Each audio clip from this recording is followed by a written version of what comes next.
Estamos aqui com mais uma edição de Reconversa. Eu e o Serelepe Valfrido Vardi. Gostou do Serelepe? Minha avó usa essa expressão. Eu e o Serelepe Valfrido Vardi, neste que é o mais invejado podcast do país.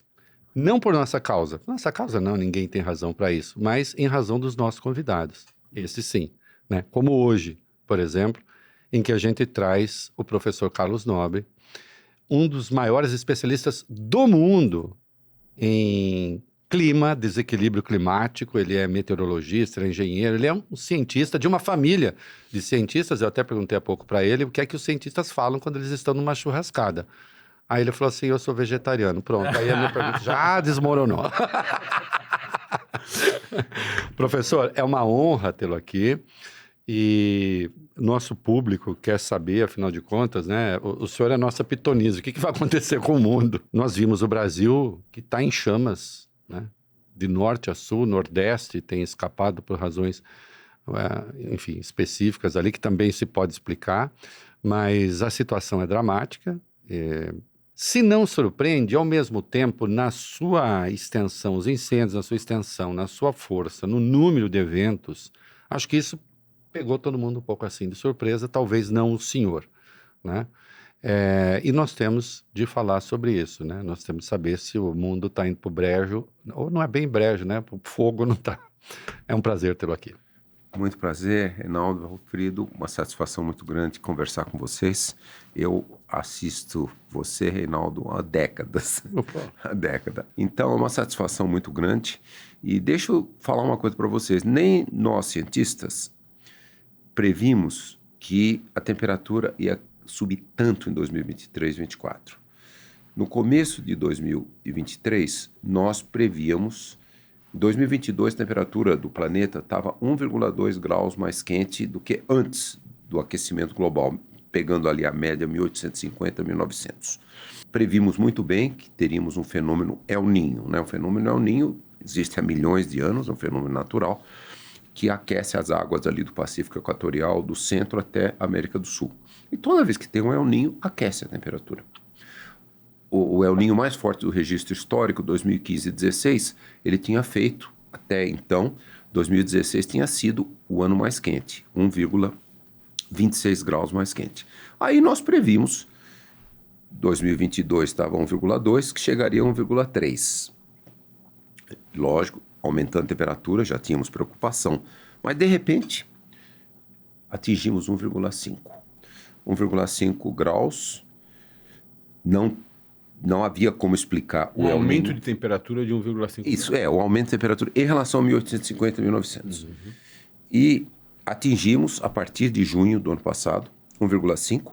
Estamos há 14, quase 15 meses com acima de 1,5. Agosto foi o mês mais quente. E o El Niño acabou em maio. A temperatura continua alta. Ou seja, não é essa a causa. Quer dizer, esse fator não existe mais. Esse fator não existe mais. E, portanto, há uma preocupação muito grande. Porque, primeiro, a temperatura subiu muito. Era para subir 0,1 graus, ela subiu 0,3. Era para ficar em 1,2, 1,3, ela foi para 1,5. Continua. Acabou o El Niño, continua. E a grande preocupação é que pela primeira vez bateu recorde de temperatura todos os oceanos. Por exemplo, Atlântico Norte bateu todo o recorde, nunca foi tão quente. Partes também dos oceanos no hemisfério sul, principalmente ali do lado da Antártica, bateu todos os recordes. Aceleram muito o derretimento do gelo ali, o mar de gelo ali na Antártica.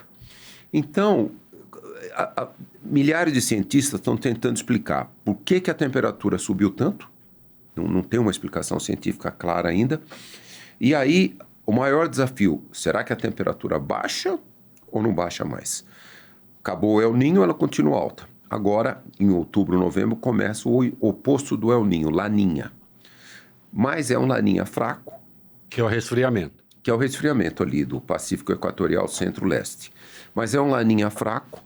Quando nós tivemos o Laninha mais forte do registro histórico, 2020, 21 e 22, ele induziu o que Laninha induz. Ele induziu um recorde de chuvas na Amazônia, 2021, e recorde de secas no sul do Brasil, 2020, 21 e 22. Isso. Mas a temperatura global, ainda assim, ela aumentou nos anos do Laninha. Quer dizer, o aquecimento global, os gases que nós estamos jogando, eles bateram até por cima do Laninha. Então, agora, com esse Laninha, pode ser que a temperatura pare de crescer. Mas existe um enorme risco. Se 2025 a temperatura continuar 1,5 graus, então provavelmente a ciência, tenho quase certeza, ela vai dizer, atingimos 1,5 graus. Por que é tão perigoso? Porque o Acordo de Paris 2015 e depois a COP 26, 2021, em Glasgow, na Escócia, elas falaram, não podemos deixar a temperatura passar de 1,5 graus. E aí, lá, em 2021, lá na Escócia, falaram, para não passar de 1,5 graus, nós temos que reduzir as emissões globais em 43% até 2030 e depois zerar as emissões líquidas até 2050. Isso para não passar de 1,5 graus. Agora, imagina se o ano que vem nós atingimos 1,5 graus e a ciência fala, chegamos a 1,5 graus. Então, se continuar com essa meta, reduzir em 43% até 2030 e zerar só em 2050, nós vamos chegar em 2050 talvez até com 2,5 graus. É uma explosão climática. Não podemos deixar isso acontecer. Ainda não sabemos se a temperatura vai ficar 1,5.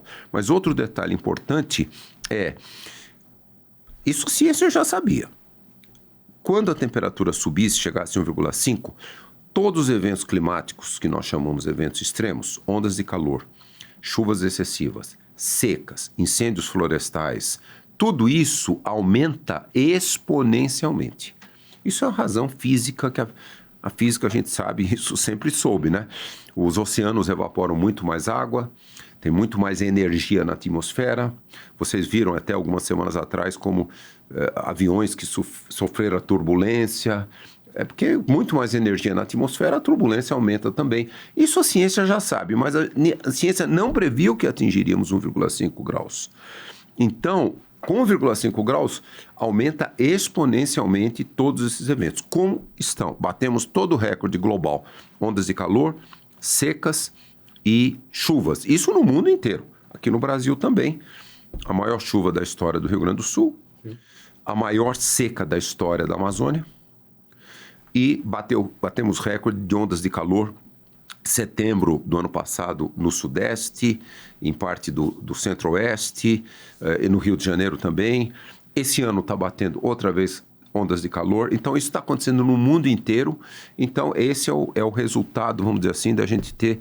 Já está em 1,5 e mostra o risco que é se a gente passar de 1,5. Professor, eu vou fazer uma pergunta lógica já. Deixa eu só engatar aqui. Eu não gostei dessa parte dos... Eu gosto de todas as perguntas, sobretudo as lógicas. Essa parte dos aviões eu não gostei. Eu já não gostava antes dos aviões. Agora eu vou gostar menos. Eu falo para você que é um perigo. Eu tenho só medo quando de está avião. muito quente. Eu tenho medo de avião. Eu vou fazer uma pergunta lógica a partir do seu discurso, toma de advogado do diabo aqui. O senhor diz, os cientistas foram surpreendidos por essa elevação de temperatura. Quando o senhor diz foram surpreendidos, eu entendo que os modelos matemáticos que vocês tinham, com os dados que vocês alimentavam esses modelos, não estavam, então, com as informações para se chegar a 1,5. Isso não levanta uma hipótese, ao menos, de que, então, tem um fator não antropogênico, que não seja provocado pelo homem, para a elevação da temperatura? Existe sim essa possibilidade.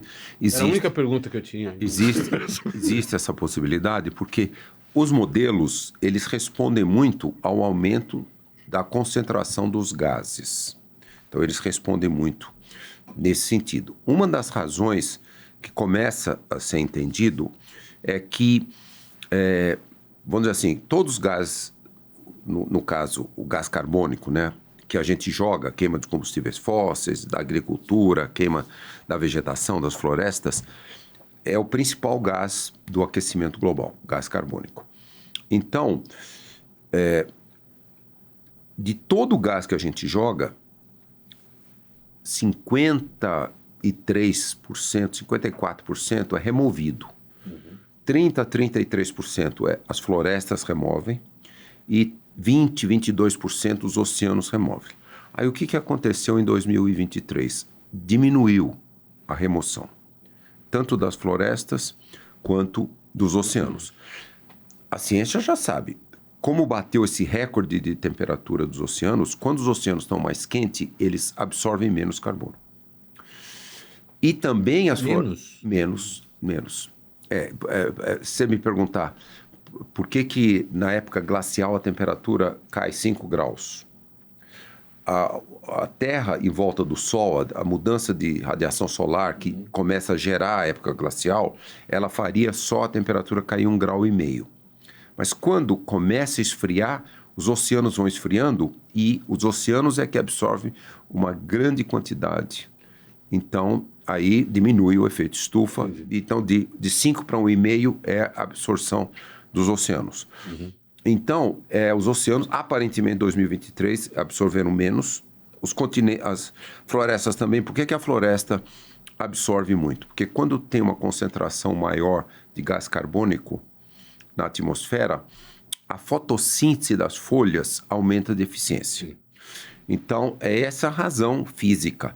Mas ainda não tem uma boa explicação por que aumentou 0,3 graus em vez de só 0,1 e por que depois que o El Niño desapareceu, já são desde maio, né? Já são 5 meses quase e a temperatura continuou, agosto bateu o recorde. E por que os oceanos bateram recorde? Um pouco tem explicação.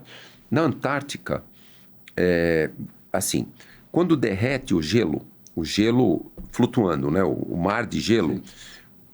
O Ártico, a temperatura ali é o que mais cresceu no planeta. Ali já subiu 3 a 4 graus. Por quê? Porque o gelo do Ártico, ele reflete 50% a 60% da radiação solar. Sim.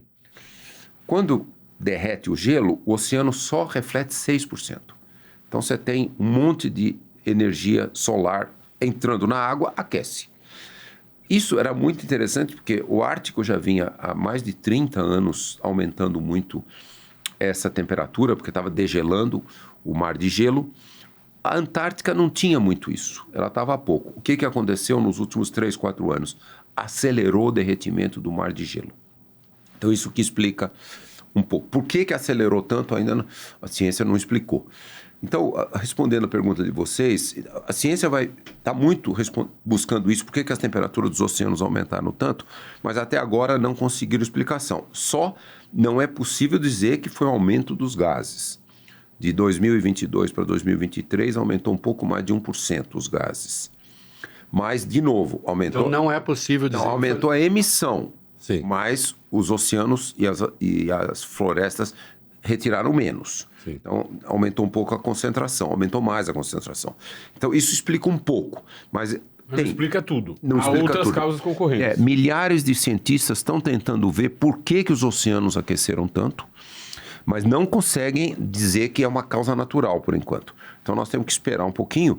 Agora, a grande preocupação é que se ficar 1,5 graus o ano que vem, 3 anos, vamos dizer assim, com 1,5 graus, então o que a ciência está dizendo agora é que se atingir essa temperatura, não dará mais para esfriar. Porque as emissões continuam aumentando. Então não tem nenhuma outra razão. Então, se atingirmos o ano que vem mais um ano, chegarmos até o começo de 2026, 3 anos com 1,5, com os oceanos tendo essa temperatura máxima, aí diminui a absorção de gás carbônico pelos oceanos, aí não tem mais jeito, a temperatura vai ficar 1,5 graus. Muito bem. Quando o senhor diz não tem mais jeito, dada a nossa... enfim, a maneira como o planeta Terra tem organizado seus sistemas de produção para utilizar combustíveis fósseis e emitir gases. Não necessariamente isso é uma coisa que se pereniza, ou seja, se nós, de alguma forma, revertermos a quantidade de gases emitidos, ainda assim haveria a permanência desse aumento de temperatura? Sim. Por quê? Por uma razão que é o seguinte. Você me pergunta assim, se eu emito uma molécula de gás carbônico, quanto tempo essa molécula vai ficar na atmosfera? Muito. O tempo de residência do gás carbônico é, em média, 150 anos. Oxi. O óxido nitroso, outro gás também, 150 anos. O metano, que é o segundo gás que mais aquece depois do gás carbônico, esse é rápido, é 9 a 12 anos. Então, essa que é a grande dúvida. Eu até às vezes faço uma comparação assim, tem muita gente que fala assim, não, mas vai ter uma solução tecnológica, a gente curou a Covid, né? 10 meses depois a vacina. Nossa, se não tivesse vacina, tinham morrido 100 milhões de pessoas. Não, tudo, mas não é a mesma coisa, porque todo o gás carbônico que nós já jogamos, mais de 2 trilhões de toneladas, eles ficam no mínimo 150 anos. Eu, às vezes, até, quando eu dou palestra, eu falo uma coisa que ofende várias pessoas. Eu pergunto, você tem um carro, você põe gasolina ou bioetanol? A pessoa fala, não, eu ponho gasolina. Então, 15% do que o seu escapamento está jogando de gás carbônico vai estar aqui na atmosfera daqui a 1000 anos. Então, sabe, é um pouco isso. Viu, Giovanni? Eu até falo assim uma coisa, porque eu tive muita sorte quando eu fiz meu doutorado lá no MIT, nos Estados Unidos, 1977 e 82. O meu orientador era um grande cientista, o professor Joe Charney, e ele foi um cientista que a Academia de Ciências dos Estados Unidos convocou, ele chamou um monte de cientistas e eles fizeram o primeiro estudo sério, uma avaliação, isso foi em 1979. Aí ele chamou, quando ele veio de Washington e apresentou o estudo, chamou os alunos de doutorado, ele tinha 3 alunos, e falou, olha, mostrou... E ele falou pra gente assim, em 79, olha, é muito grave o que está acontecendo, se dobrar a concentração de gás carbônico, nós vamos aumentar a temperatura 2,5, 3 graus. Olha isso lá atrás, hein? Antes da Convenção Climática, antes do IPCC. E eu fiquei muito preocupado com isso. Quando eu voltei para o Brasil, em janeiro de 83... eu comprei um carro, meu tio me vendeu um Brasília. Naquela época, vocês devem lembrar, naquela época tinha só carro, ou era a bioetanol, Isso. ou a gasolina, não era como hoje. Isso. Aí eu comprei um carro do meu tio, com bioetanol, e eu digo para vocês, isso é janeiro de 83, quase 42 anos. Eu nunca pus 1 litro de gasolina, né, em todos os carros, né? Hoje tem carro híbrido, esse carro que põe. Então, é um pouco... A preocupação, ela é muito grande, por causa que o gás carbônico tem 150 anos, em média, na atmosfera. Por isso que, mesmo que a gente conseguisse rapidamente reduzir as emissões, a temperatura não baixa. E nós não seríamos capazes, desculpa aqui lucubrar... Pergunta de advogado querendo ser cientista. Mas nós não conseguimos engendrar métodos de coleta desse gás carbônico? Isso, existe. Existe. Eu, particularmente, sou muito a favor... Eu sou muito a favor de soluções baseadas na natureza. Eu fico muito preocupado com outras técnicas que se fala de usar técnicas de engenharia para remover o gás carbônico. Já existem até alguns laboratórios que fazem isso, lá no Oceano Atlântico no norte, perto do Ártico, e é possível, hoje já fazem, eles puxam o gás carbônico, fazem reações químicas, transformam o gás carbônico numa espécie de um calcário, que tem uma vida de milhões e milhões de anos, mas hoje o custo é alto. Para tirar 1 tonelada de gás carbônico com essa engenharia é $200 a $500. Então, eu sou muito a favor de soluções baseadas na natureza. O que são? Você fazer grande escala restauração dos biomas. Então, estudos mostram que se a gente, para combater e fazer a temperatura não passar de 1 grau no final do século, quer dizer, já chegar a 1,5, esse que era o sonho, né? Da Convenção Climática. Chega em 1,5 em 2050. E depois começa zerou as emissões, começa a tirar o gás carbônico, a gente chega em 2100 a 1 grau. Maravilhoso. 1 grau é perfeitamente, não afeta a biodiversidade, nem a nossa saúde, nem nada. Então, para isso, estudos mostraram o quê? A gente precisaria restaurar mais ou menos 6 a 7 milhões de quilômetros quadrados em todo o planeta. Parece muito, mas não é. Não é. Fazendo isso, a gente... 17 milhões de quilômetros de restauração de florestas. Florestas. Em todo o planeta. Em todo o planeta. Pouco menos que o Brasil. 8 milhões de quilômetros quadrados. Considerando o tamanho do planeta, não é muita coisa. Muito floresta tropical, por quê? Floresta tropical cresce muito rápido e floresta de latitudes mais altas cresce devagar, mas não faz mal. Tudo crescendo, vai removendo. Então, se 6, 7 milhões de quilômetros quadrados, a gente removeria 5 a 6 bilhões de toneladas de gás carbônico por ano. Então, se a gente estivesse fazendo isso lá por 2050, até 2100, a gente baixava a concentração do gás carbônico, uma concentração que seria da ordem de aquecimento 1 grau. Mas, realmente, é possível fazer restauração? Estamos fazendo? Não. Esse é o ponto. Esse é o ponto. Estamos fazendo? Não. Estão fazendo o contrário. Globalmente, ainda o desmatamento é maior do que a restauração. Desmatamento, globalmente, é quase todo em florestas tropicais, né? Não tem muito... Aliás, não tem, ao contrário, em latitudes tipo Estados Unidos, todos os países europeus, Japão, China... eles estão fazendo restauração florestal. China número 1, Estados Unidos número 2, Canadá número 3, mas nos trópicos ainda tem bastante desmatamento, em todos os trópicos, né? Aqui na América do Sul, América Central, África Equatorial e o Sudeste Asiático.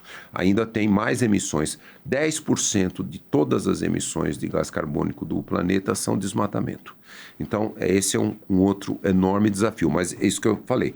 Se a gente conseguisse realmente zerar rapidamente as emissões e aí criar esses projetos de restauração florestal, a gente poderia, idealmente, esse é o sonho, chegar em 2100 a 1 grau. Mas por que isso virou o maior desafio? Porque se a gente atingir 1,5 graus agora e a gente só deixar para zerar as emissões líquidas em 2050, que é o Acordo de Paris e a COP26, o que vai acontecer? E é zerar as emissões líquidas, né? Porque não dá para zerar todas as emissões, porque, por exemplo, a agricultura sempre gera emissão.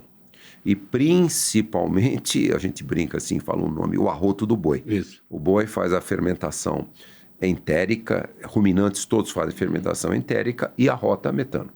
Então, é impossível. O consumo de carne está aumentando no mundo inteiro. Ninguém espera que o consumo vai diminuir. O IPCC fica falando há vários relatórios, diminua o consumo de carne, diminua. Não está diminuindo. Então, a gente tem que chegar, num certo momento, emissões líquidas, significa alguma emissão vai ter, mas tem que remover, né? Remover.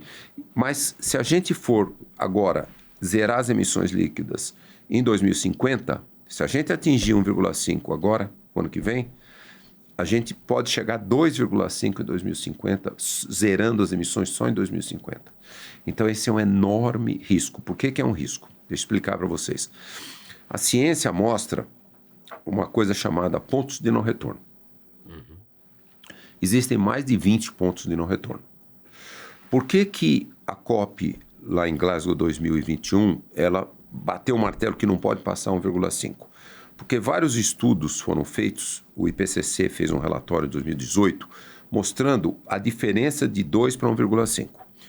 Um monte de coisa acontece, mas deixa eu dar o mais trágico. Com 2 graus, vai levar à extinção de praticamente todas as espécies de recifes de corais no mundo, quando o oceano atinge 2 graus. Então, extinção.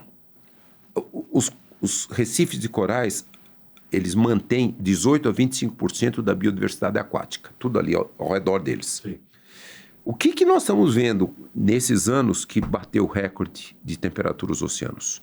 Maior recife de coral do mundo, na Austrália, 2.300 quilômetros, branqueando. Estou morrendo. Semana passada, um estudo científico mostrou aqui na costa de Alagoas, um belíssimo recife de coral, branqueando. Abrolhos, branqueando. Se a temperatura dos oceanos atinge 2, morre tudo. Morre.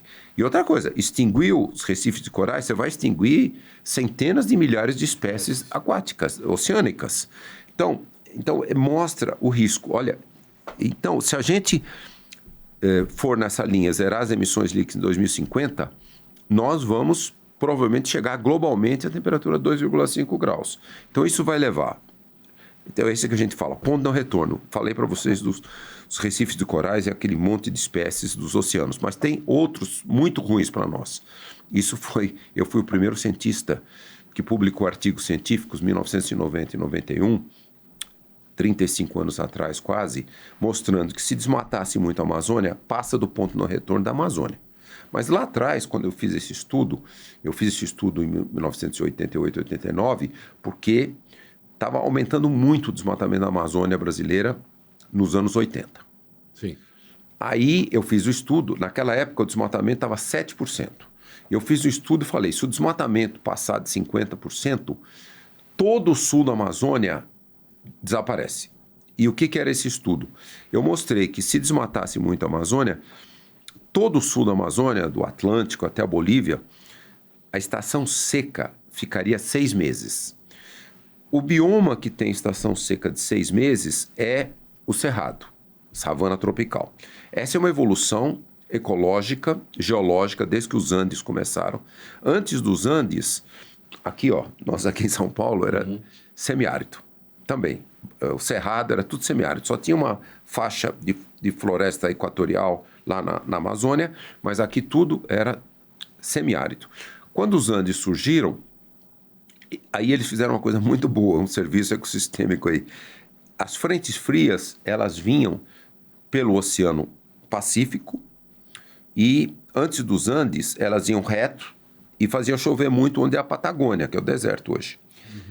Aí, quando essa onda, né, a gente chama onda de Rossby, meteorologicamente, a atmosfera, ela sobe a montanha, aí ela vem, por causa que ela subiu a montanha, ela vem para o norte.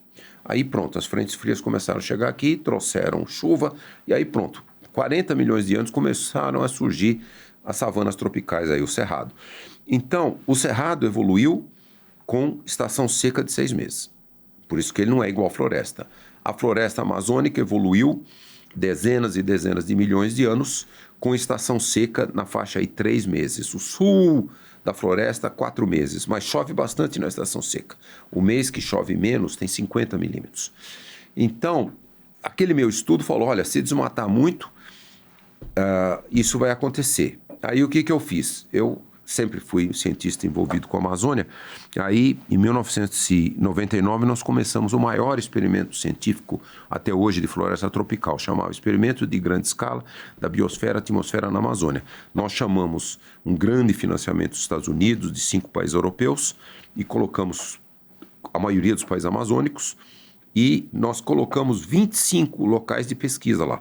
Nós colocávamos torres assim na floresta, torre na pastagem, torre no cerrado, e aí a gente via como que a floresta, como que a pastagem interage com a atmosfera.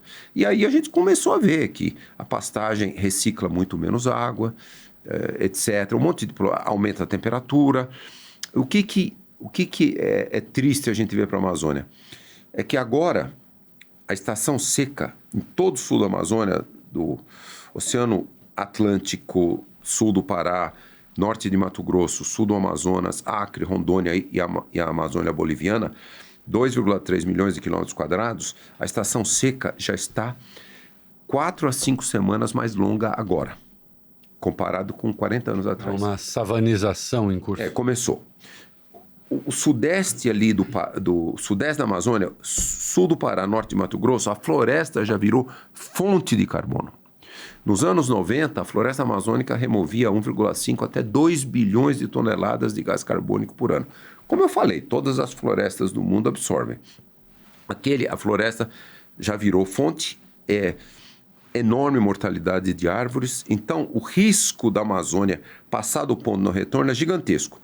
Por isso que eu digo, se a temperatura chegar em 2050 a 2,5 graus, não tem nenhuma possibilidade. Pelo menos 50% da Amazônia vai se degradar, a gente chama autodegradação. Não precisa mais ninguém lá cortar a árvore. Vai se degradando até 70%. Alguns estudos mostram que até 70%.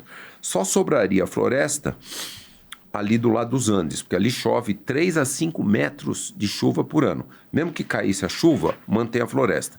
Então, isso aí liberaria entre 250 e 350 bilhões de toneladas de gás carbônico.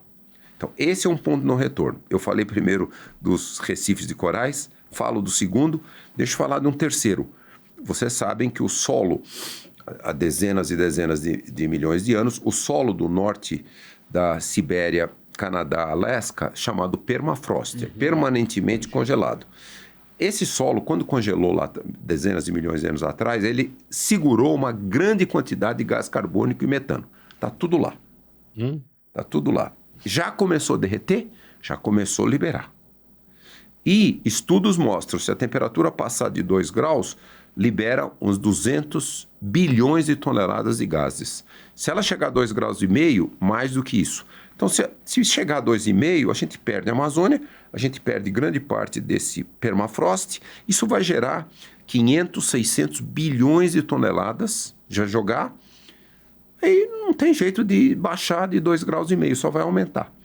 Esses são 2 pontos de não retorno. E tem o terrível, que torna o planeta inabitável para nós. O fundo dos oceanos tem uma grande quantidade de metano congelado lá no fundo. Não é congelado no sentido de gelo, não. Tá paradão lá. Paradão. Retido. É, paradão. Retido lá. É retido lá, tem uma fórmula que ele fica junto com a água, o H2O da água, forma-se uma molécula ali, tudo junto. Se a temperatura dos oceanos do Ártico, que é o lugar que mais tem esse metano, se ela aumentar 3 graus, vai liberando grande parte desse metano. Uma parte desse metano, na hora que ele libera, ele faz uma reação química e ele vira gás carbônico. O metano é 30 vezes mais poderoso como gás de efeito estufa, nessa escala de 70 anos, comparado com o gás carbônico. Liberando essa grande quantidade de metano, a temperatura em 2150 pode chegar a 8 a 10 graus. Qual que é o grande problema? E é isso... Aí é o fim. Não, então, antes disso pode ser o começo do fim, deixa eu explicar. Se a temperatura continuar a aumentar e começar, a gente libera esses pontos de não retorno, a floresta amazônica e o permafrost, e não acelera, não cria esses projetos para tirar grandes projetos de restauração florestal, aí, se a temperatura chegar... E outra coisa, quando a temperatura aumenta, como a gente já conversou aqui, aumenta muito dos oceanos, eles param de remover. As florestas, quando aumenta a concentração de CO2, como eu falei, a fotossíntese aumenta. Mas quando aquece muito, ondas de seca ficam muito grandes, degrada as florestas. Então... Aí ele emite. Então, se chegar nesse ponto, a gente pode chegar em 2100, vou usar assim, um numerinho 2100, se a gente chegar a 4 graus em 2100, olha, mesmo nós aqui, eu não estarei vivo, acho que Não seja pessimista. Nenhum de nós será vivo. Não. 2100. Fale pelo senhor. É apenas daqui a um pouquinho, né? Um pouquinho, 75 anos e tal. Mas assim, os nossos bisnetos e tataranetos, né? Aqui em São Paulo, uns 200 dias por ano seria inabitável. Rio de Janeiro, quase todo ano. Por que o planeta vai se tornar inabitável para grande parte da população? Nós, Homo sapiens, evoluímos em 200, 250 mil anos. Nunca a temperatura passou dessa temperatura que nós estamos vivendo hoje. Os nossos antepassados lá, que evoluíram dos primatas, começaram a andar, né? Homo erectus. 2 a 3 milhões de anos. Para a temperatura estar acima de 2 graus, nós temos que ir mais de 4, 5 milhões de anos atrás. Lógico, tinha primatas, mas não os nossos antepassados. Então, o que aconteceu? Nós não conhecemos esse negócio. Então, o que aconteceu? Na nossa evolução biológica, olha, todo mundo sabe, os animais todos, praticamente todos, mamíferos todos, a gente consome alimento e aí tem reação química no nosso corpo, gera calor. O calor é importante, né? Mantemos a temperatura 36, 36,5, mas gera muito calor. Então, como que na nossa evolução biológica de milhões de anos, Homo sapiens e Homo erectus, como que a gente perde calor? Quando a temperatura do ar está mais frio que 35 graus, a temperatura externa nossa é 35, Quando a temperatura está mais fria, a gente joga calor, a gente irradia calor. Quando a temperatura do ar está mais quente que 35, é uma belíssima evolução, por isso que a gente precisa tanto água. Não é só para urinar, é transpirar. É uma evolução belíssima. Então, a gente sabe disso, né? Então, quando a temperatura está mais alta, nós transpiramos, nós trazemos a água aqui para a pele, aí na hora que a água pega a energia da pele para virar vapor, tem que usar energia, e esfria a pele. Essa é a evolução nossa, ecológica, de milhões de anos. Qual que é o problema? Nós não evoluímos para aguentar uma temperatura, por exemplo, 4 graus mais quente. Então, 4 graus mais quente, toda a região equatorial fica inabitável. Por quê? Porque a temperatura vai crescer tanto. Então, quando você tem temperatura muito mais alta e também vapor d'água na atmosfera, não evapora mais a água da transpiração. Então, com 4 graus, toda a região equatorial fica inabitável. Idosos, bebês, pessoas doentes vivem só meia hora sem perder calor. Chama estresse térmico. Sabe quando que eles descobriram o estresse térmico? Quando eles fizeram os primeiros trens com lenha, né? Não tinha ainda carvão. E aí eles perceberam assim... Fornalha. Eles perceberam que, às vezes, aquela pessoa que ficava jogando ali a lenha na fornalha morria.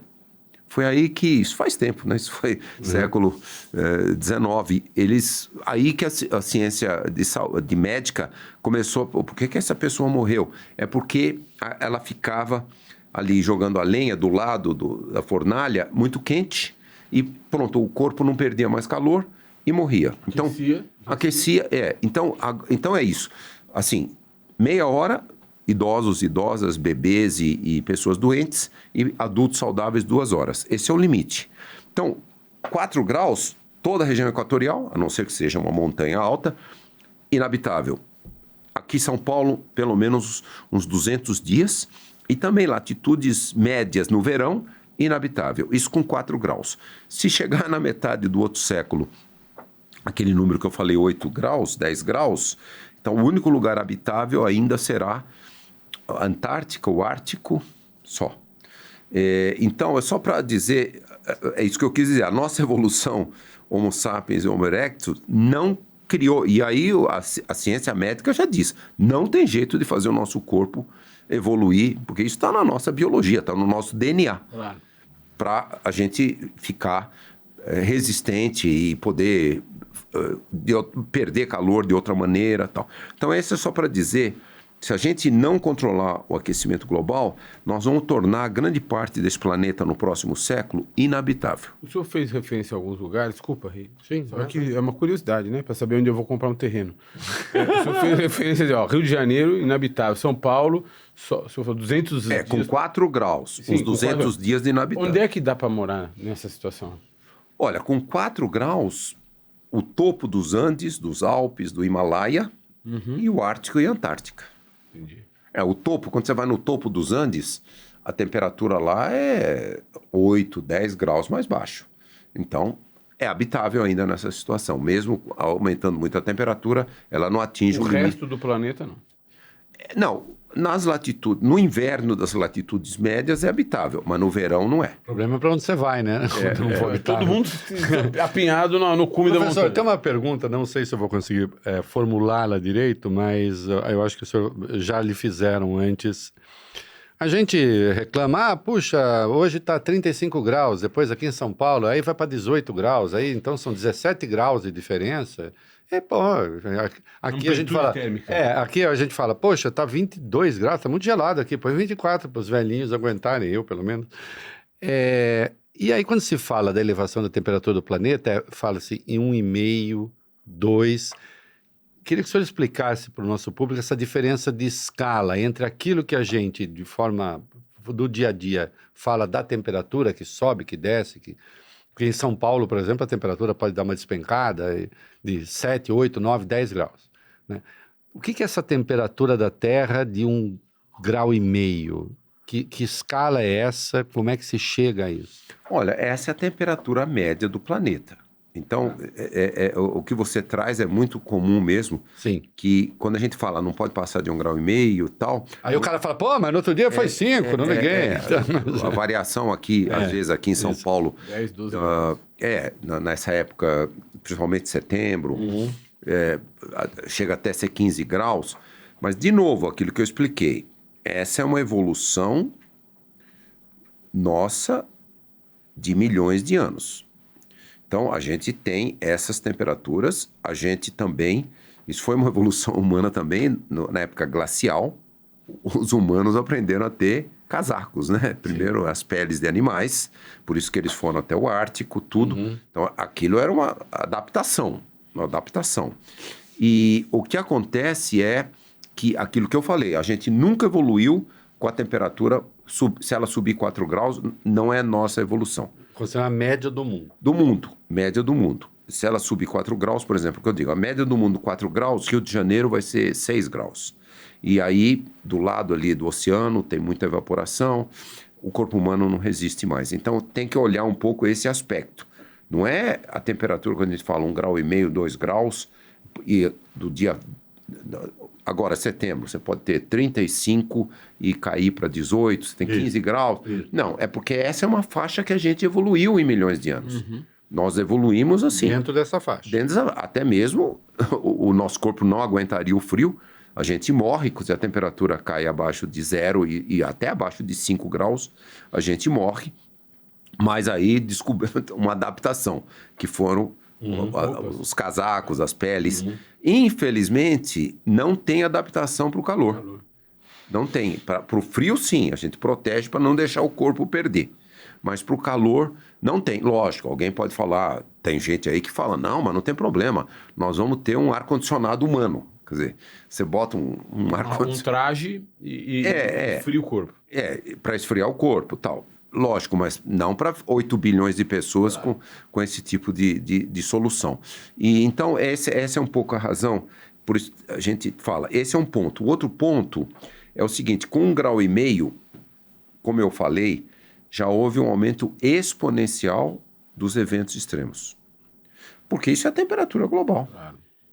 Com 1,5 grau... Cataclisma de toda sorte. Quando os oceanos, a temperatura da superfície dos oceanos passa de 26,5 graus, a evaporação aumenta exponencialmente. Isso sempre foi assim. Aí, quanto mais vapor d'água evapora, mais energia tem na atmosfera, os fenômenos extremos todos explodem. Então, é por isso que eu digo, 1,5 grau já é muito. Sim. Não tem que pensar... nós evoluímos nessa faixa toda, mas quando passa da faixa que nós evoluímos, aí leva à morte.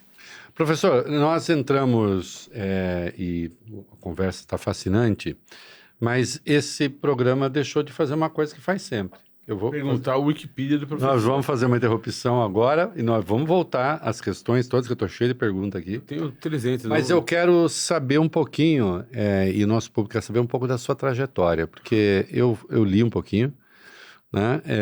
E acho que eu queria que o senhor mesmo contasse como é que o senhor chega a ser um meteorologista, não é?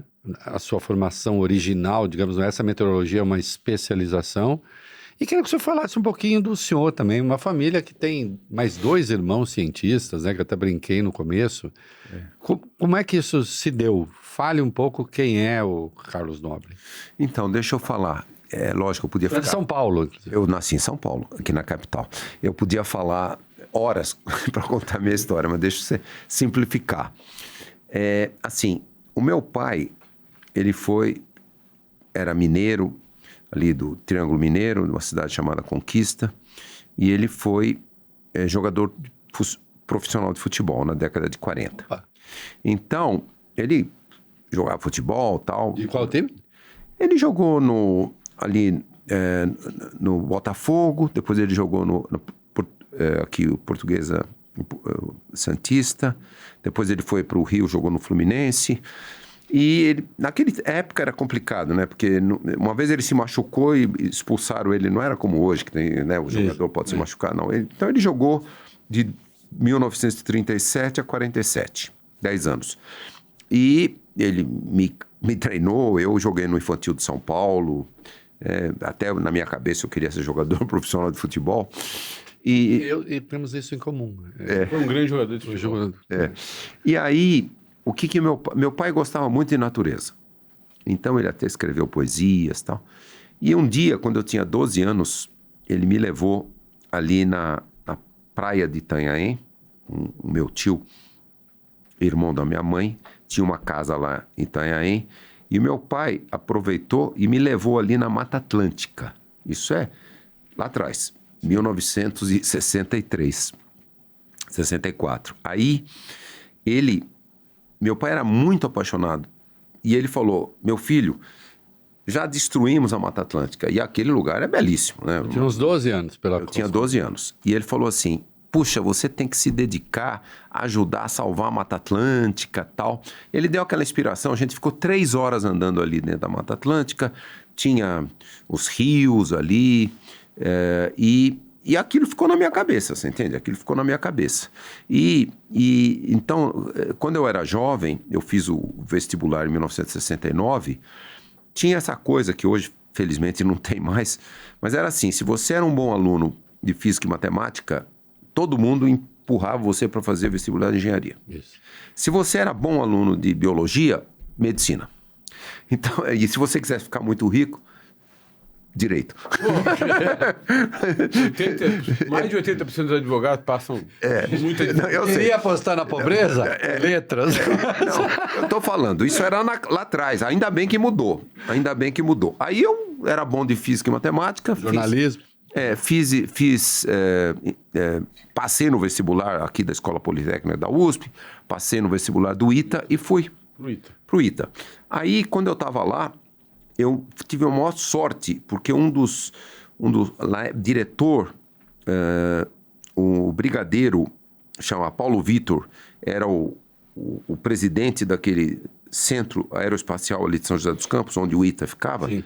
Ele era paraense, de Paragominas, e ele estava muito afetado, porque naquela época todos os alunos do ITA, inclusive muitos que vinham do Nordeste, ficavam aqui no Sudeste. Uhum. Engenheiro, porque nós estávamos super industrializando o Brasil naquela época. E ele falou, vocês têm que voltar lá para a Amazônia, vocês têm que ir para o Nordeste. Então ele arrumou uns aviões lá da aeronáutica, os pilotos eram nossos colegas de turma, e ele levava a gente, 27 pessoas.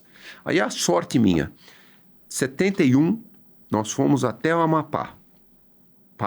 Parou lá na Paragominas e até o Amapá. Depois, 72, nós fomos até Porto Velho, Rio Branco e até Cruzeiro do Sul, na fronteira com o Peru. Eu me apaixonei pela Amazônia. Nossa, porque 71, 72, desmatamento era quase zero. Quase zero. Nossa, andamos de barco, conhecemos... Tanto é que a ditadura promoveu o desmatamento, né? Porque exatamente. Integração. Exatamente. Isso foi antes da ditadura militar, explodiu o desmatamento. Isso. E eu fiquei tão apaixonado pela Amazônia, que aí, quando eu me formei engenheiro, eu fiquei procurando emprego. Por sorte minha, consegui um emprego lá no Instituto Nacional de Pesquisas da Amazônia, o INPA, em Manaus, como engenheiro. Aí eu fiquei trabalhando lá, fiquei 2 anos trabalhando como engenheiro. E aí, o diretor do INPA daquela época era um grande cientista aqui paulista, Warwick Kerr. Era o maior geneticista que naquela época o Brasil já teve. Por incrível que pareça, o presidente da ditadura Geisel convidou o professor Kerr, e o professor Kerr tinha sido fundador do PSB de Ribeirão Preto. Uhum. E ainda assim, nós, esquerdista, na época de 64, chegou a ser preso, mas o Geisel convidou ele para ser diretor do INPA. E ele foi, e aí eu estava lá como engenheiro, e ele falou, Carlos, puxa vida, você não quer ser cientista? Eu falei, talvez. Aí pronto, ele me liberou, até conseguiu uma bolsa para mim, e eu fiz meu doutorado no MIT. Aí eu fiz em meteorologia, mas sempre pensando na Amazônia, voltei, consegui emprego no INPE, e dediquei a minha carreira toda à parte ambiental, meteorológica também, clima, mudança climática, mas praticamente toda a minha carreira para a Amazônia. Quando o senhor foi fazer esse doutorado no MIT, nós estamos falando de que ano? 77, 82. 77, 82. O que é que se tinha, se é que se tinha, sobre aquecimento global, desequilíbrio climático. Era essa a questão? Já tinha sido? Não era. O que Não, era? Reinaldo, é isso que eu estou falando. O meu orientador, um grande cientista, professor Jules Charney, era que quando se começava a discutir isso, era bem interessante que eu vi nascer o negacionismo. O professor Charney, infelizmente, morreu de câncer em 1981, foi antes até de eu terminar meu doutorado, e tinha um professor de Harvard que chamava professor Richard Lindzen. E esse Lindzen, lá atrás, quando se começou a falar, ele era negacionista. E ele foi, quando o Trump foi eleito, em 2016, ele fez aquela carta, janeiro de 2017, com 300 e poucos nomes, ele era o número 1 da carta, dizendo que não tem aquecimento global.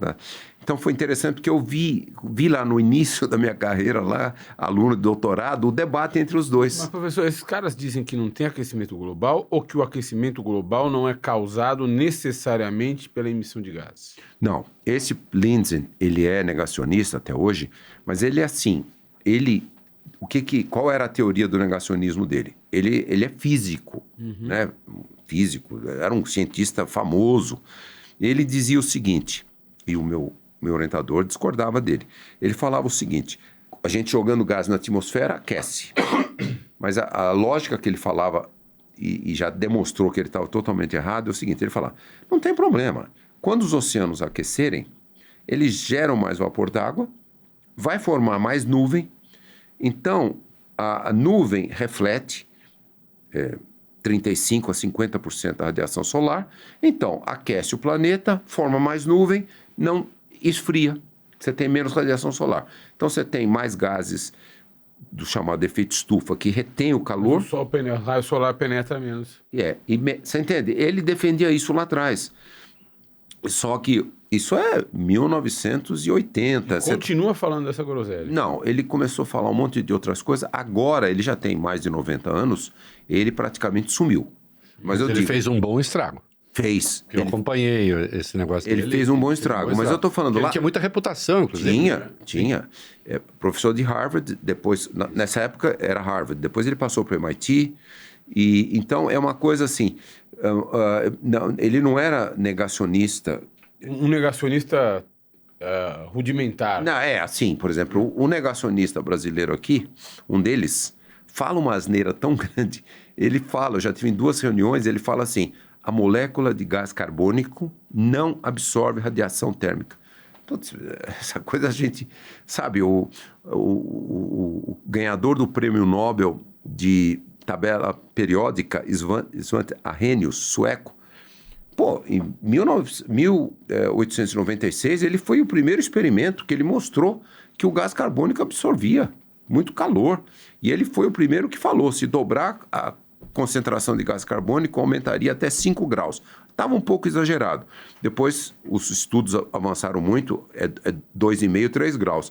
Mas, assim, é impressionante essa pessoa, que foi a pessoa que me contratou no INPE, em janeiro de 83, hoje ele fala que o gás carbônico não absorve radiação térmica. Isso é uma loucura. Mas ele é um negacionista que o agronegócio aqui tem financiado. Ele e um outro do ex-USP, esse que eu falei primeiro chama Molion, o da USP chama Ricardo Felício. A associação AproSoja, desde 2016, os contratava, não sei se hoje faz, você tem que perguntar, mas lá atrás, 2016, os contratava para ir nas comunidades de sojicultores para dizer que não tinha problema nenhum. Que não tinha mudança climática. Esse Molion que fala essa besteira, que o gás carbônico não absorve radiação térmica. Ele fala, inclusive, que é muito bom, que o planeta estava caminhando por um período glacial. Sim, eu já vi. Essa é uma tese frequente. Hollywood até fez filmes sobre isso. Porque o nome é um com... que do dia para a noite congela tudo. Então, que o planeta, logicamente, tem todo esse ciclo, né? O último período... Dia depois de amanhã. Glacial. O pico do último período glacial foi 23 mil anos atrás. Essa é uma evolução. Nós, Homo sapiens, evoluímos com o período glacial. E os nossos antepassados também. Só que esses negacionistas dizem essa besteira, que é muito bom ter esses gases, porque a gente não terá um novo período glacial. E muitos estudos mostraram, se a concentração do gás carbônico dobrar no período interglacial, antes da gente jogar os gases na atmosfera, essa concentração era 280 partes por milhão. 280 moléculas de CO2 em 1 milhão de moléculas da atmosfera. Lógico, a atmosfera é 78% a molécula do nitrogênio, 21% a molécula do oxigênio. Mas pode parecer uma coisinha tão pequena, mas é um gás muito poderoso. Hidrogênio, oxigênio e nitrogênio não absorvem radiação. Então, essa era 280. Quando é época glacial, os oceanos absorvem muito gás carbônico, cai para 180. Aí, se chegar a dobrar 560, estudos já falaram que o planeta não entra mais em época glacial. Não entra mais. E eles até falam que isso é muito bom. O planeta não entra mais em época glacial. O que eles não falam é que o planeta vai chegar a 8, 10 graus no próximo século. Nós, humanos, sumimos. Mas quando seria a próxima era glacial? Um dos estudos mais... 20 mil anos. Em 20 mil anos. Entre 20 mil anos. Mas esse negacionista fala que já está começando. Vai ser bom para as pessoas daqui 20 mil anos, não entrar na era, mas nós vamos morrer antes, evidentemente. Exatamente. Invertendo a frase do Keynes, aí a gente morre no curto prazo. No curto prazo. Se você quer ver você quer ver uma área, um momento do 230 milhões de anos atrás, os continentes todos estavam lá no hemisfério norte e chegou uma hora eles se juntaram todos. Aí, quando eles se juntaram, eles abriram tantos vulcões e tanto gás carbônico que estava no fundo, a gente chama de processo tectônico, e aí liberou tanto gás carbônico, a temperatura cresceu tanto, foi a terceira extinção de espécies. Então, isso foi um fenômeno natural, geológico e climático natural. Então, esse que é o ponto. Se a gente continuar aquecendo o planeta e chegar no próximo século, temperatura 8, 10 graus, a ciência já mostra com a maior clareza. É a sexta extinção de espécies. E será a primeira extinção causada por humanos. Porque a quinta extinção foi quando aquele super asteroide caiu no Golfo do México, 63 milhões de anos atrás. Ele perturbou a atmosfera num nível que levou à extinção, né, 70% das espécies, os dinossauros, aquela coisa toda. Mas as 5 extinções antes foram todas fenômenos geológicos, climáticos, todos. A próxima, evidentemente, essa será humana. A primeira. Mas é isso mesmo, é extinção. Olha, veja, com 2 graus dos oceanos, você já extingue os recifes de corais. Então, isso mostra esses riscos todos. O que dá para fazer? Boa pergunta. Então, nós temos que salvar o planeta. Eu arremato, professor. O que dá para fazer com a prevalência de regimes de produção capitalista que pressupõem o crescimento da taxa de lucro de modo exponencial. Ou seja, as empresas têm que, a cada ano, produzir mais lucro, e mais lucro, e mais lucro. E, para isso, obviamente, usar mais e mais e mais recursos naturais do planeta e emitir mais gases. Olha... E tem que alimentar as pessoas também. De fato... Vamos lá, vamos... Lixo nos oceanos. Você navega pelos oceanos, você vê... Os plásticos, né? E não só isso, você vê... Eu naveguei no Mar da China, vi geladeira, vi coisas absurdas. Não, então, tem um monte de problemas, mas deixa eu dizer que tem soluções. Não, tem soluções. Tem soluções. O que são? Primeiro, nós somos aí 8 bilhões de pessoas, né? Nunca tivemos nem perto. Nunca antes da história desse mundo teve 8 bilhões. Tivemos perto disso. Mas, de qualquer modo, por outro lado, nós avançamos tanto na ciência que é totalmente factível. Por exemplo, você gerar alimentos para 8 bilhões de pessoas usando muito menos área é totalmente factível. A ciência mostra isso com clareza. Só dar um exemplo simples, né? O Brasil, se a gente pegar as emissões do Brasil, 55% das emissões lá em 2022 é boi. É o desmatamento para fazer a pecuária e é o arroto do boi. Então, Tem arroto só ou tem pum também do boi? Porque muita gente fala as duas coisas. 95% do metano vem pela boca. Flatulência do boi. O pum é só... Maldito. O pum do boi é menos, é mais o arroto. 5% só. 5%. É mais o arroto. E aí, então, olha, a pecuária, que a gente chama regenerativa, muito menos emissões, ela é 2 a 4 vezes mais produtiva que a pecuária normal. Então, é possível, sim, ter produção de carne bovina. Quando você usa a pecuária regenerativa também, o boi vive 1 ano e meio. Quando você pega a nossa pecuária, o boi vive 2 anos e meio, 3 anos. Então, ele emite quase o dobro. Então, você diminui. O que é a regenerativa? A pecuária regenerativa é o seguinte: é o sistema integrado lavoura, pecuária, floresta. Você mantém, assim, uma pastagem, você faz uma área bem grande assim, você corta, assim, tipo em 6 pedaços, você põe a pastagem, aí você mantém o boi lá na pastagem por uns 2 meses, aí comeu toda aquela gramínea, aí você passa para a próxima pastagem. Aí você planta uma cultura agrícola ali, que dá inclusive lucro, mas ela também melhora os fertilizantes e tal. E ao mesmo tempo, em toda essa região, você planta árvore. Faz um rodízio. Você planta árvore. Por que plantar árvore é tão importante? Primeiro, você remove gás carbônico. Mas tem uma belíssima coisa que não dá para entender por que os pecuaristas, desde que os portugueses trouxeram o boi para cá, eles não perceberam isso. Quando você tem árvores, o boi e a vaca passam a maior parte do tempo na sombra. Sim. Só sai da sombra quando vão comer. Isso. Quando eles passam na sombra, o boi de abate engorda 200 gramas por dia a mais. Engorda muito mais rápido. A vaca produz 10 a 20% mais leite. Então, essa pecuária, sistemas integrados lavoura, pecuária, floresta, eles são muito mais lucrativos, muito mais produtivos. O lucro é maior, é 2 a 4 vezes mais lucrativo, usa uma área muito menor. Estou dando o exemplo da pecuária, que é o nosso problema aqui do Brasil. A agricultura é a mesma coisa. A agricultura regenerativa é muito mais produtiva, emite muito menos gases e não tem nenhum desmatamento. Então, a gente pode, sim, alimentar os 8 bilhões de pessoas usando metade da área de agricultura e pecuária que a gente usa no mundo. Então, é possível achar essa solução, reduzir muitas emissões.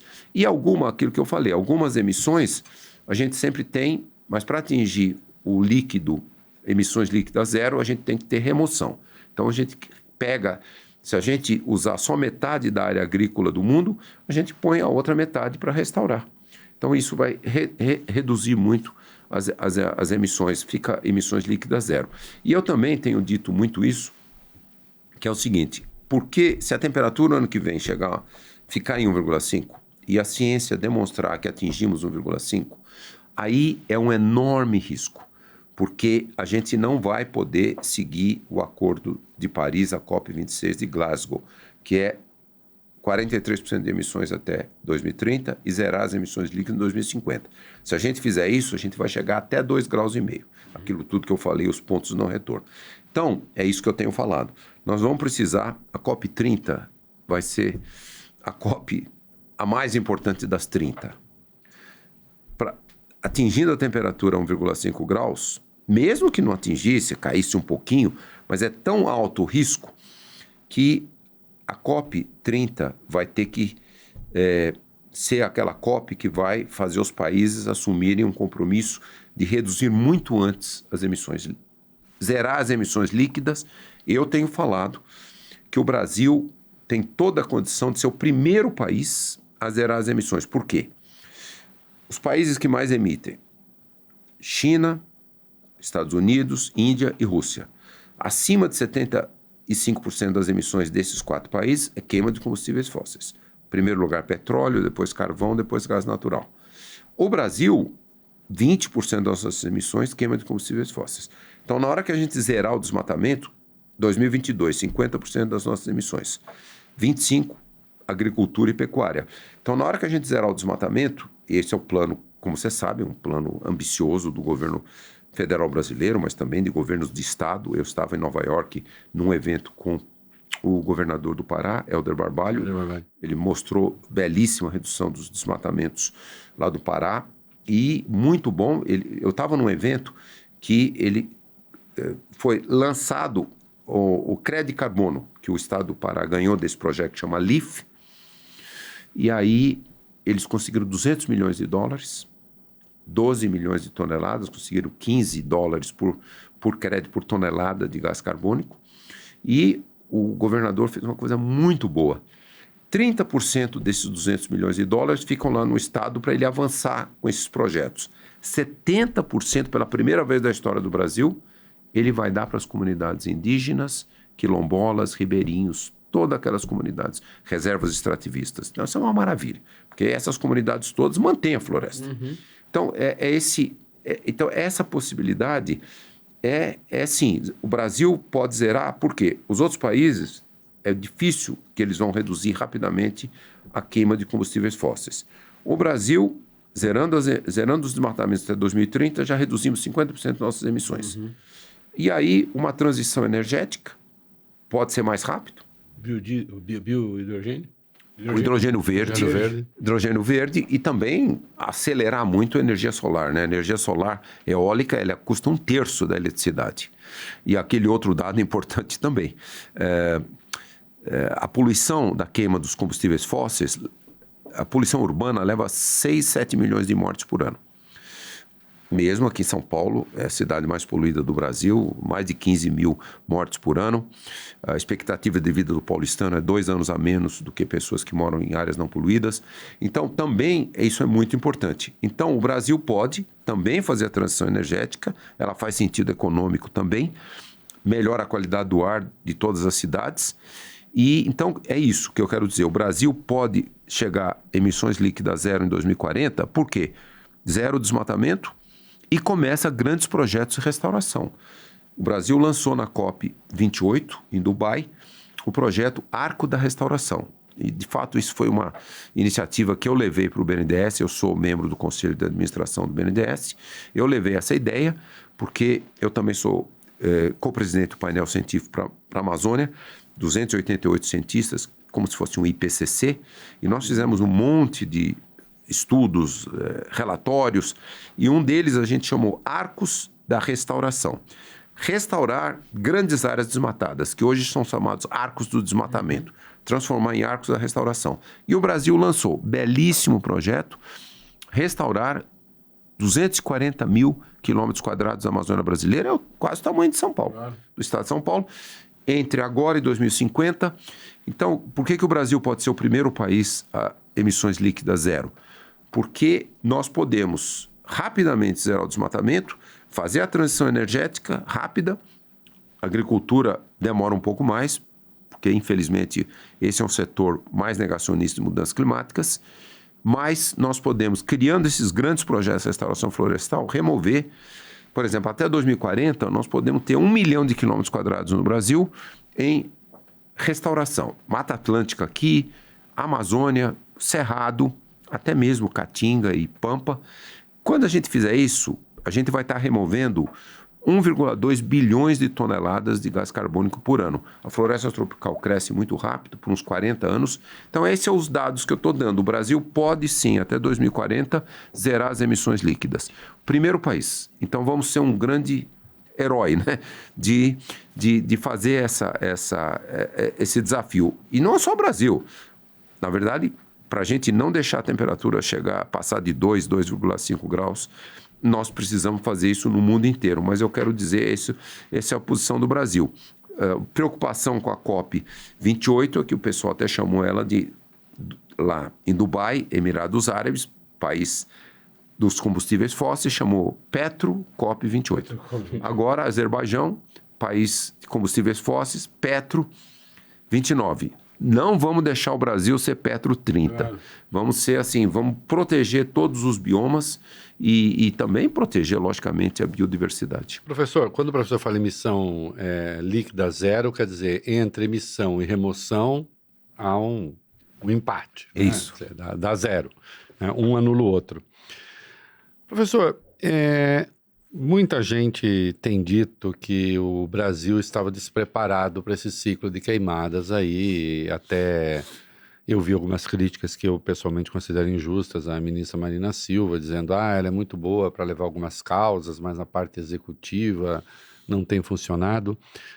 O que foi que aconteceu a seu juízo? O senhor que analisa, qual é a sua impressão ou a sua avaliação, que o senhor não tem impressão, a impressão tenho eu. Qual é a sua avaliação? Vou fazer a minha avaliação. É lógico que é apenas uma avaliação, é muito difícil provar cientificamente o que aconteceu. O que nós podemos dizer com certeza? Quando a gente pega a emergência climática, ondas de calor e seca no mundo inteiro, estão explodindo os incêndios florestais. O maior incêndio da história do Canadá foi o ano passado. Sim. É tão forte o incêndio que nem os brigadistas conseguiram apagar. Eles apagavam um pouquinho, mas tudo ali é raio. Raio que começa o incêndio. Califórnia, então, volta no sul da Europa, ano passado, na Grécia. Portugal está acontecendo agora. Então, isso está acontecendo no mundo inteiro. Quase todos os incêndios são naturais, descargas elétricas. E aí, tudo muito quente, toda a vegetação fica super inflamável, o incêndio explode. O que está acontecendo no Brasil 2023-24? Uma tragédia. Quando o INPE calculou todos os incêndios, o INPE é que tem o professor Osmar Pinto Júnior, é o que estabeleceu toda a rede que mede descargas elétricas no Brasil, e ele calculou tudo direitinho. Se você pegar junho, julho, agosto e setembro, menos de 2% dos incêndios foram descargas elétricas, quase nessa faixa 1%. Então, praticamente todos os outros, a origem é humana. A origem. Às vezes o que acontece, quando a vegetação está muito seca e você tem um vento forte, alguém vai lá, bota fogo, aí você tem às vezes fagulha, né? Aí a fagulha voa 20, 30, 50 metros e começa um outro incêndio. Mas alguém foi lá e colocou. Vocês se lembram, no final de agosto aqui, no mesmo dia, 23, o dia que teve o maior número de incêndios no estado de São Paulo, 1.500 incêndios, todos foram criminosos. Todos. A polícia chegou a prender 15 pessoas naqueles dias. É lógico, e todos os incêndios foram feitos em 1h30, pegando o norte, o centro, o noroeste de São Paulo, sabe? É uma coisa assim... Mas de crime organizado. Crime. Então, vamos lá. Então, essa é a teoria. É difícil fazer cientificamente, porque é crime. Então, isso é uma coisa que a polícia tem que fazer, muita investigação rigorosa, mas assim, na minha avaliação... O senhor fala, se me permite, não perco o fio, mas isso o senhor fala da descarga elétrica, porque isso é documentado, você sabe se tem ou se não tem. Lógico, é. Onde cai o raio. Onde cai o raio. Agora, não caiu, e tem fogo. Então, mas deixa eu contar... Combustão espontânea não tem, né? Não. Combustão espontânea é muito raro. Deixa eu contar o que provavelmente está acontecendo. O crime organizado, vocês vão ficar bobos de saber, mas eles investem tanto em inteligência artificial, em supercomputação, é impressionante. É impressionante. Então, eles têm essa informação toda, porque a maioria desses dados são públicos, de satélites. Então, o que eles certamente sabiam? Por que nós conseguimos reduzir tanto o desmatamento da Amazônia, da Mata Atlântica? Reduziu no Cerrado nos últimos 5 anos. Porque o sistema satelitário que o INPE faz, também esse outro projeto Mapa e Biomas faz, ele recebe a informação do satélite geoestacionário a cada 10 minutos. Quando alguém vai desmatar, você desmatar vários hectares leva dias ou semanas. Sim. Então, a pessoa vai desmatar, o satélite pega, a polícia vai lá, o IBAMA vai lá, o ICBB, o FUNAI, identifica. Então, houve uma super redução do desmatamento. Se a gente pegar a Amazônia brasileira 2023, 2024, já passou de 64% a redução do desmatamento. Aí, o que o crime organizado percebeu? Botar fogo. Por quê? Deixa eu explicar para vocês. O satélite, ele não pega... Esse satélite geoestacionário que manda um dado a cada 10 minutos, ele não pega o fogo quando alguém bota numa árvore ali, em algum lugar, no canavial. Sim. Ele só pega quando a área do fogo, e o INPE fez inúmeros estudos, fez experimentos, quando a área do fogo é 30 a 40 metros quadrados. Quando começa assim, coloca ali, o satélite não pega. Então, quanto tempo, mesmo nessa situação de super seca, onda de calor, super inflamável, leva é 30, 40 metros quadrados, leva 1h30. Aí o INPE precisa 20 minutos para processar o dado. Então, vamos dizer assim, a cada 2 horas, o INPE mostra o local onde tem aquele incêndio. Mas o criminoso não está mais lá. Claro. Evidente. Certamente o crime organizado fez isso porque eles sabem que não dá para pegá-los. O desmatamento dá. Mas a finalidade do crime organizado é uma finalidade econômica ou é uma finalidade política? Os fins de tantas queimadas promovidas pelo homem e, portanto, pelo crime organizado é o de desestabilizar governos ou existe ali a intenção de fazer um cultivo ou de estabelecer uma área de pasto, de animais? O crime organizado está querendo as duas coisas, deixa eu explicar. Em primeiro lugar, eles estão muito preocupados. Todos os países amazônicos conseguiram reduzir o desmatamento. O ano passado, continua reduzindo esse ano. Então, se todos os países amazônicos, como o compromisso, quase todos, zerar o desmatamento de 2030, então não tem mais aquela ferramenta que o crime organizado sempre usou.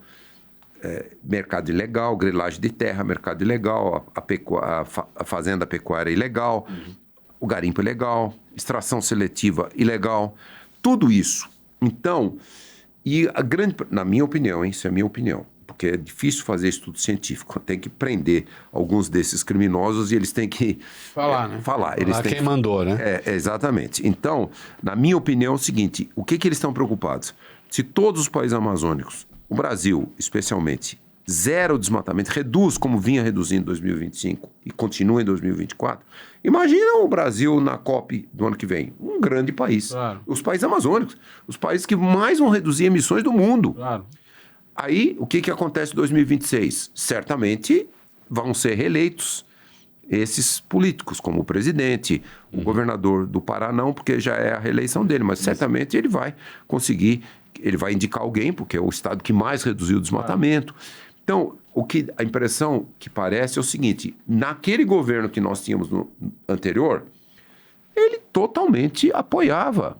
Né? No 7 de setembro de 2019 foi o Dia do Fogo. Quando eles o famoso Dia do Fogo. Famoso. E o presidente não criticou, elogiou, elogiava todos os mineradores ilegais. É uma das coisas assim. Eu mesmo não sei... O ministro chegou a ir a evento de garimpeiro e de desmatador. Isso, ministro. Foi presente, estava ministro, lá. Mas não se esqueça daquele outro evento que é difícil de acreditar. Por que o ex-presidente não foi preso? Vocês se lembram, antes da reunião do G20 em 2021, que foi na Itália, o ex-presidente foi da terra indígena Raposa do Sol. Sim, exato. E é proibido, ele estava tentando mudar o marco legal, né, uma PEC, para permitir mineração em terra indígena, mas ainda era ilegal. Sim. Ele vai na terra indígena, Raposa do Sol, vai lá com garimpeiros, todos ilegais, vocês lembram? Ele fez um live, ele em cima de uma pontezinha no Igarapé, no riozinho, sem máscara, nenhum dos garimpeiros ilegais estava de máscara, e ele fala que tem que fazer garimpo ali mesmo. Isso. Olha que coisa, isso é crime. Garimpo em terra indígena é crime. Ele faz 2 crimes, né? Não tem problema Covid, não usa máscara. Então, você entende? É uma coisa... Então, parece que o crime organizado quer que seja eleito um político que apoie o negócio deles de décadas e décadas. Desmatamento, mineração ilegal. E o Instituto Igarapé, valeria até a pena vocês fazerem uma entrevista, caso não tenham feito ainda, com a Ilona do Instituto Igarapé. Puxa, eles fizeram um estudo. Convidada e convocada. Convocada. Eles fizeram um estudo e eu participei de um evento quando eu fui indicado para ser guardião planetário, em maio, aqui em São Paulo, e o Igarapé apresentou um estudo que me chamou muito a atenção. Eles calcularam ali 280 bilhões de dólares, eles fizeram uma estimativa do valor do crime da Amazônia. Tráfico de droga, cocaína, mineração ilegal, tráfico de animais, tráfico de pessoas, grilagem de terra. Tudo isso, 280 bilhões de dólares num ano.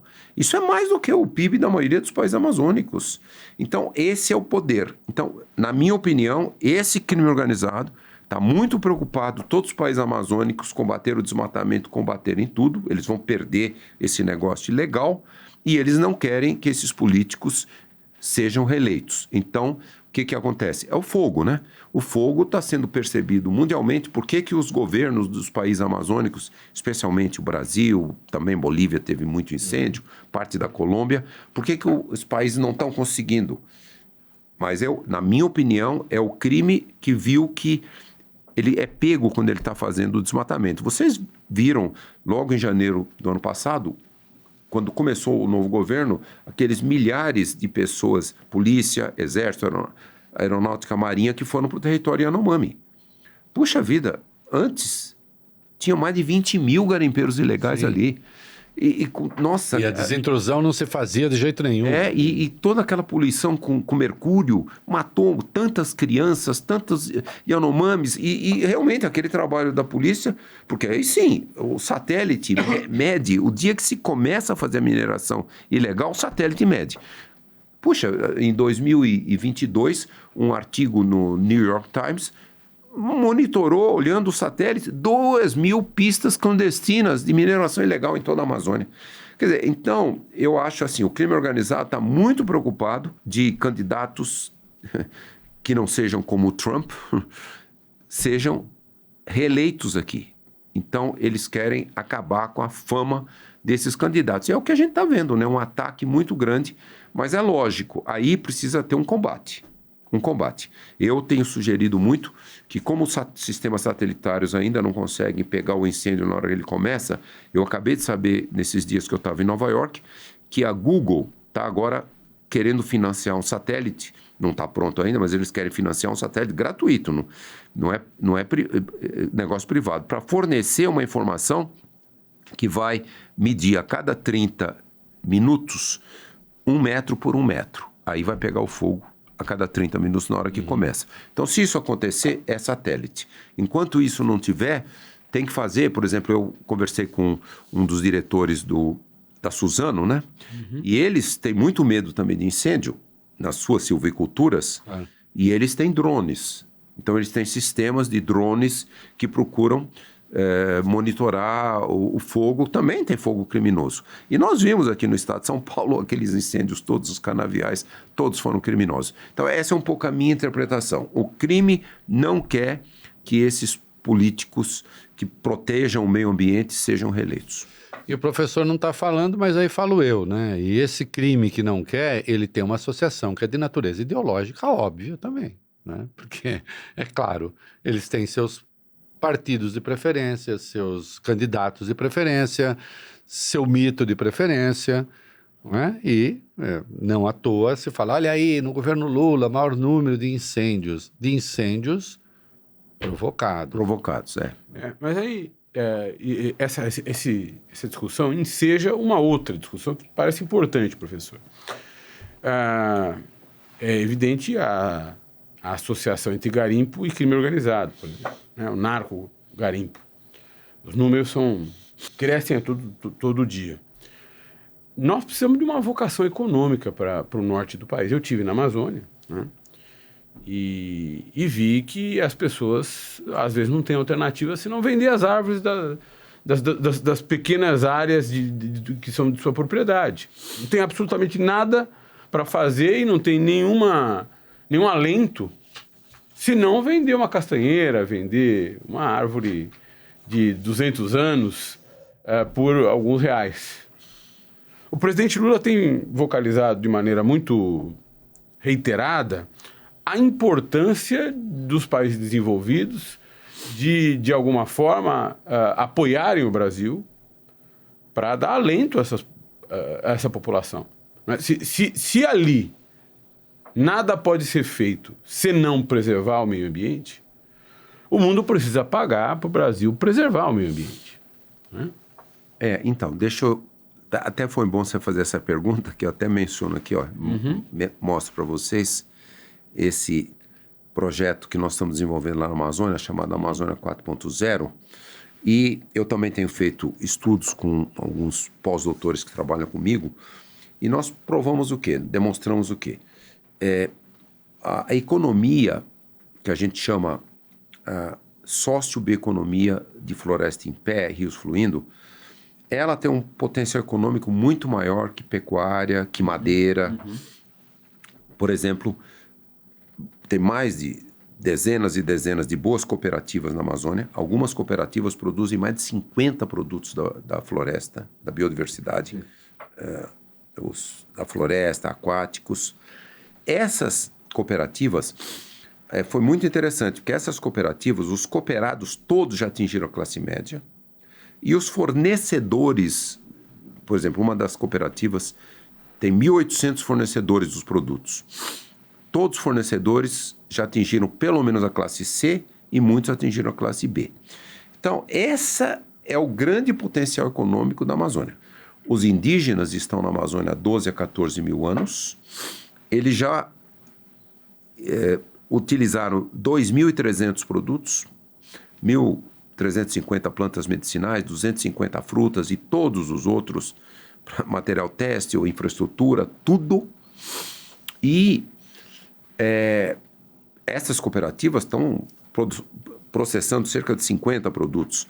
Então, o potencial que a Amazônia tem é para essa nova sociobioeconomia. E os nossos estudos mostraram o lucro dessas cooperativas de sistemas agroflorestais não madeireiros. Vamos dizer assim, R$ 1.500 a R$ 3.500 por ano por hectare. E essas cooperativas empregam 10 a 20 trabalhadores numa área de 100 hectares. Vamos comparar com a pecuária na Amazônia. Lucro é 200 a 300 reais por hectare por ano, e 100 hectares empregam 1 a 2 empregados. Soja, um pouco mais de lucro, mas emprega meio a 1 em 100 hectares. Então, isso é para demonstrar que o grande potencial econômico são os produtos da biodiversidade. E aí vem o nosso grande desafio. O potencial econômico, sim, mas quando a gente pega para o Brasil todo, o Brasil tem a maior biodiversidade do planeta, nós temos 15 a 18% de toda a biodiversidade. Mata Atlântica, Amazônia, Cerrado, Caatinga e Pantanal. Mas aqui, olha, só para dar um dado para vocês. A carne bovina vendida lá no portão das fazendas, das pecuárias, ela representa 6% do nosso PIB. Todos os produtos da nossa biodiversidade, 0,3% a 0,4% do PIB. O número 1 é mandioca, número 2 é açaí, etc., cacau, castanha, buriti, cupuaçu, etc., etc. Na Amazônia, a pecuária é 17% do PIB. E todos os produtos, açaí número 1, é 1,2% do PIB. Então, você vê, um produto, carne bovina, é 15 vezes mais do que todos os produtos da nossa riquíssima biodiversidade. É muito mais lucrativo, muito melhora socialmente, muito mais empregados. Como eu falei, já estão atingindo classe C. O Brasil tem 4,5 milhões de agricultores, quase todos, 85% paupérrimos, são classe E e D. Então, isso mostra, é esse o desafio. Então, o nosso desafio é que nós precisamos aumentar muito essa economia, a economia da biodiversidade, que nós chamamos sociobioeconomia de floresta em pé e rios fluindo. Então, é isso o projeto Amazônia 4.0.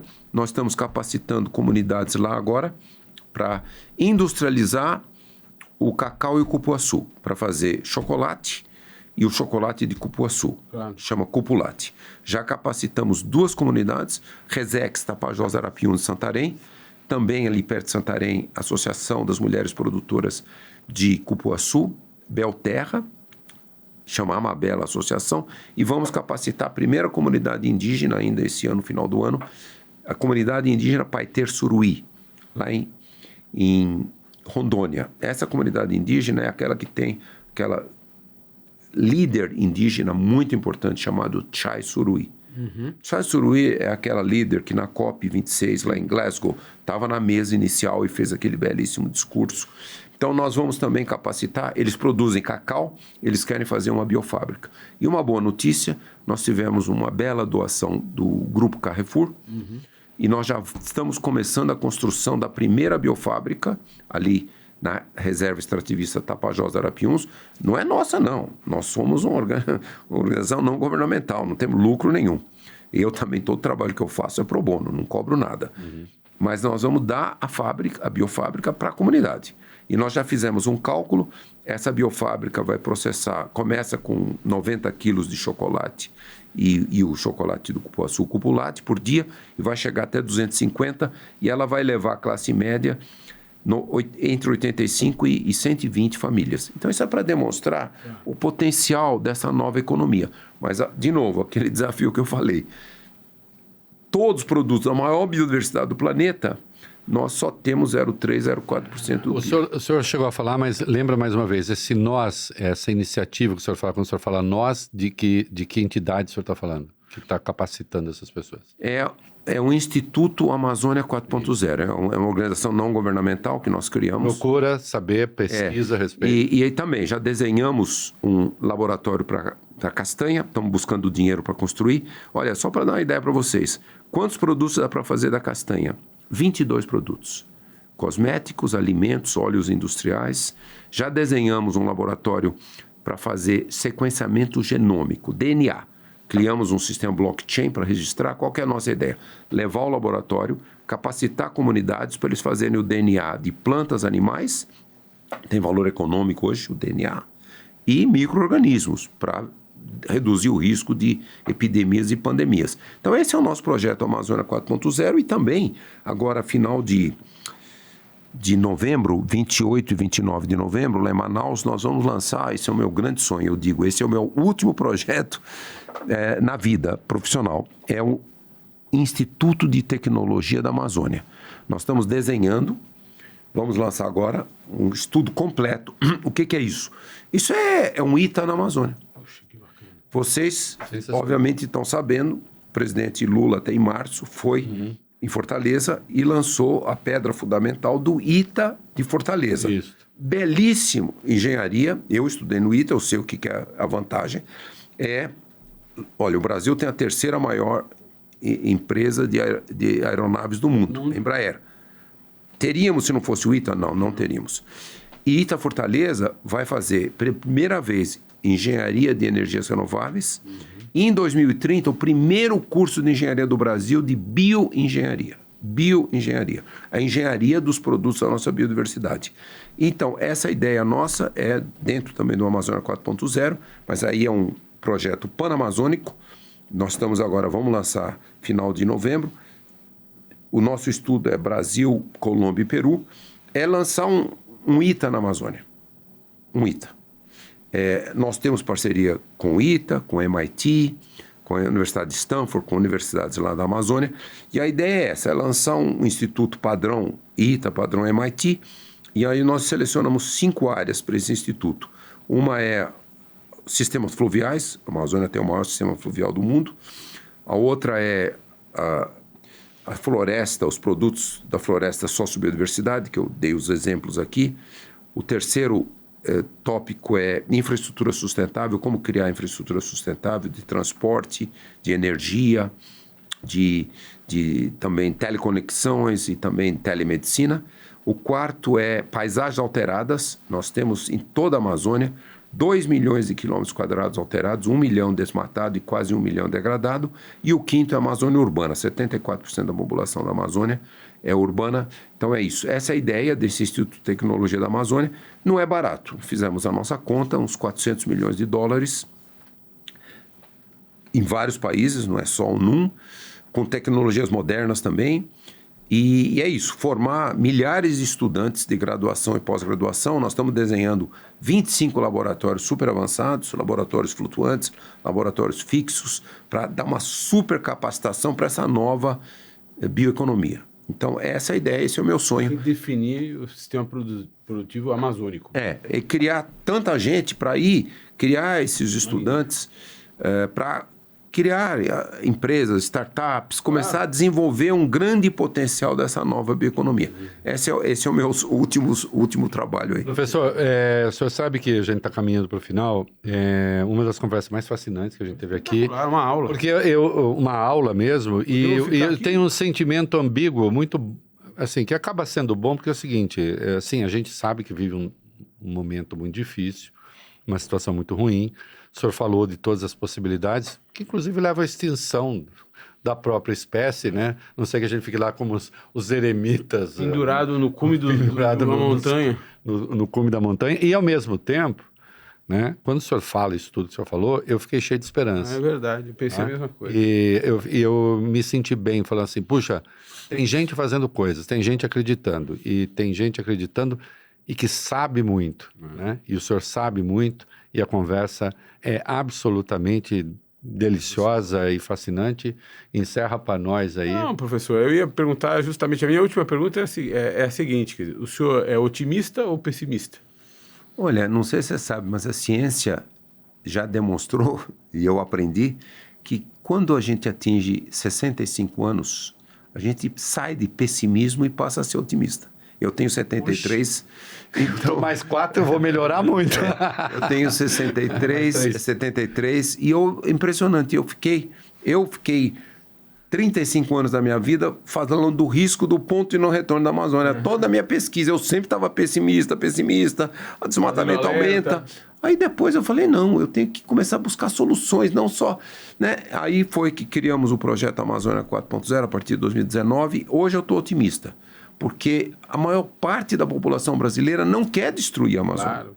Então, vamos lá, vamos desenvolver, vamos salvar a Amazônia. É isso aí. Professor, nós terminamos aqui de mãos dadas. Olha, que conversa maravilhosa, que conversa magnífica. Eu estou melhor ao fim dessa conversa do que eu estava no começo. Obrigado, professor, por tudo isso. Gostou? Se inscreve no canal, dá like, etc. Né? É o Reconversa, meu filho, é isso aí. Então tá bom, muito obrigado. Então eu quero deixar com vocês aqui, para cada um de vocês. Muito obrigado. Tá aqui, ó. Muito bem. Obrigado. Obrigado, professor. Eu que agradeço. Obrigado.